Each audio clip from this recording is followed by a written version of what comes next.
আসসালামু আলাইকুম। Samsung A12 ফোনটা ছিল কান্ট্রি আনলক, বিদেশ থেকে আনা হয়েছে। এটা আমাদের কাছে নিয়ে আসছে।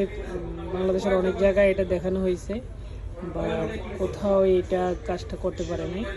এর কারণ হলো এটার ভার্সন হলো বিট 9। আলহামদুলিল্লাহ আমরা এটাকে খুব সহজেই এটা লকটাকে আমরা আনলক করে দিলাম।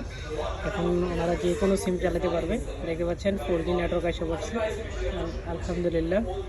তো আপনাদের যাদের বিদেশ থেকে ফোন আনার কারণে লক হয়ে যাবে ফোনগুলো, কান্ট্রি আনলকগুলো, এখানে আমাদের সাথে যোগাযোগ করতে পারেন। ইনশাআল্লাহ আমরা খুব সহজেই আপনাকে একটা সলিউশন করে দেবো ফোনটা ইউজ করার জন্য। আসসালামু আলাইকুম, ভালো থাকবেন।